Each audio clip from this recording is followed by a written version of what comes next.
Hello, my name is Lynn Hicks. I teach feminine health secrets from ancient culture, from India to China to Persian and Egypt.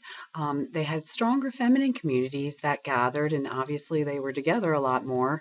And when they were together, they spent a lot of time doing things and practices and understanding their bodies in a different way than we do now. Now, of course, times were different then, and now we're in a new space as women, moving towards an evolution and trying to bring more back of that feminine nature to this very masculine modeled world of adrenaline and rush and taskmaster and efficiency, and really bring the artistry back. So we're at this wonderful time where we can take some of their teachings and what they knew about their body to help ourselves operate today in what we're experiencing.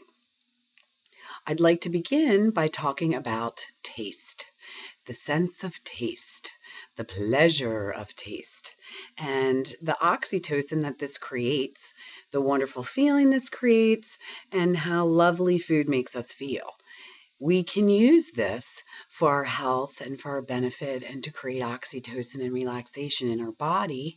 We can really indulge and kind of have the right connection to food and nourishment and help a lot of areas of our body, as well as we'll have 3 times a day to know that we can sit down and add some feminine, relaxed, peaceful energy to our day to help our bodies become more fit and vital. In starting to talk about this, the sense of taste is part of the second chakra in the Indian yoga system called Svadhisthana. And that is right below your belly button where our wombs are. And also in the back of that is where our kidneys are. And both of these are areas where there's flowingness. So it's considered a very flexible, flowing, emotional, and really a blending center as well, because masculine and feminine and creativity and babies and new ideas come from this area of our body physically. So we know a few things like that, and it's important to understand this flowing nature. And in the old days, women understood that. They knew that their kidneys were cleaning their area, cleaning their bodies of all the liquid, that they helped our skin be youthful, helped us feel more bright and beautiful, and it had a very flowing nature, a flowing vibration when we're in that kind of movement, just helped all of our body, as well as obviously we're cyclical. So we weren't just 24/7 energy. We had a ebb and a flow and a monthly cycle. And so flowing was a really important part, and that was a big part of their culture. They even had red tents where they would go when they were menstruating. So they knew this more moving way that really brings relaxed oxytocin energy and gets us in our parasympathetic nervous system. We know that when we eat, we feel pleasure. So as I taught you that ha breath to switch into the parasympathetic nervous system, when we eat, we can switch into that. And often people overindulge in this because there is no creativity in the center. They don't maybe have creative life. They're not using artistry. They're not moving slow enough, and they're not enjoying their creativity. So then we overindulge on food because that's an easy way to get pleasure. And what we want to do is bring this more feminine, pleasurable way all throughout our day and start to balance some of the adrenal taskmaster that we're in. So we begin by really looking at eating and our sense of taste. First off, it's important that when we eat, we actually are just eating. We're enjoying eating. We're actually tasting it. We're chewing it. We're hopefully enjoying it. We're appreciating the color and the smell and the texture and our tongue, and we're really indulging in this sense of taste. It's 3 times a day we get to sit down and really nourish our bodies. So we're nourishing them physically, and we can enjoy that by eating foods we like, foods that are healthy, foods that inspire our senses, foods that taste good to us, and foods that we really savor and feel the nourishment from. we also could creatively prepare them, and that adds creativity and oxytocin using the fresh peppers from the CSA or whatever it is that turns you on about cooking and preparing food, knowing you're going to nourish people. So you're nourishing physically, and then emotionally, if you're enjoying it, you're in more joy, which we're at this point where we're trying to bring in more joy and relaxation to our life. So 3 times a day, we have an easy way by enjoying our food.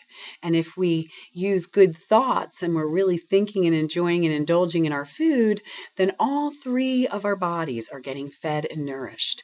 And we're allowing our body to relax. We're allowing to engage in this sensual pleasure of eating and really fuel and help all of our system, especially our second chakra, in adding creativity to a simple task that we must do.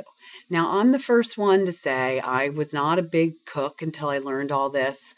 I did learn to cook, and I am a good cook, but I wasn't as inspired by it as a lot of you, so this should be more easy for you to be creative. But as I learned the value of really enjoying preparing, eating, and digesting my food, it made me understand that this was an opportunity I had 3 times a day to relax. And I've stood in front of the fridge and filled my mouth with a slice of cheese and some olives and all this thing, and then still standing there unsatisfied as though I never ate, looking for that wonderful pleasure. And a lot of it's because we're unconsciously doing this. We're seeking creativity and pleasure, and we're wanting to feel good, so we use food for that. But we don't even use it properly, because if we actually indulge in it and sit down and make it look pretty on a plate, and we all know we love to do this. This is no hard thing. This is something women love. When you get a plate that looks beautiful and has good food on it, and it's colorful, and it tastes good, and it's good sauce, this is pleasure. And that's what we're trying to do, is bring more pleasure into the mundane things in life. So we can eat slower and chew. We can prepare well. We can really savor. We can get into our sensual nature. We can bring in our sound of, this is so good. And we can really take this time knowing we're energizing our body to do whatever it is we have to do. And whether you start this once a week or you do this once a day, it's important to try to bring this practice in. This is a simple practice. It's very easy to do, and it's slowing you down, getting you into oxytocin, and actually helping your system through getting you out of adrenaline and into more of that feminine energy, more into that artistry, how we eat, chewing our food, smiling, feeling good. All of this is the stuff of women. And really, we just need to bring all this back, because we love to do this in our spare time. But now, to bring health, we need to do this as we go through our day and try to really enjoy more of life. And we love that. We love to have our family gather. We love to have good conversation when we're eating. We love it when everyone's filled up.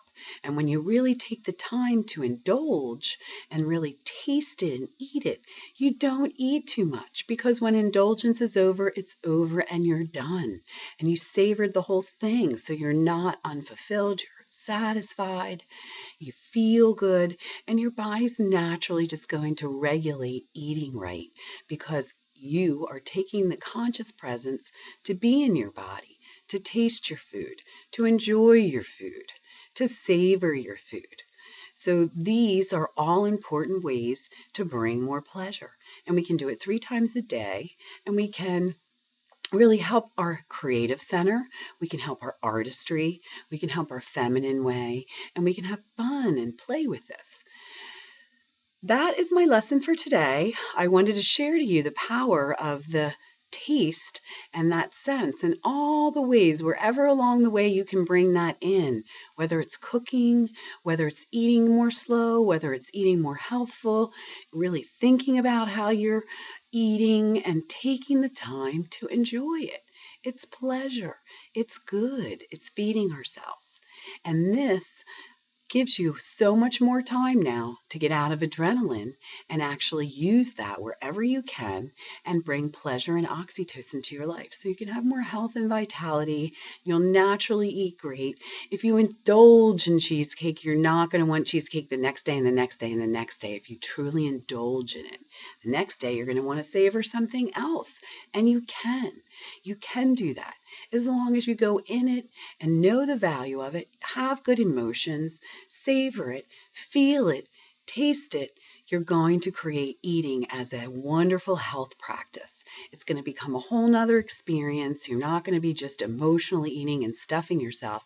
You're going to be using this process to really nourish yourself. And this is what women do anyway. It's our natural thing. So I hope that you try this practice and you enjoy it, and it brings you great pleasure eating your favorite foods that taste so good, and you taste them and really eat them and really enjoy them and realize that you're adding more health and real overall wellness because you're bringing in some joy, you're bringing in some food. So I hope you enjoy the practice. I'd love to hear about it.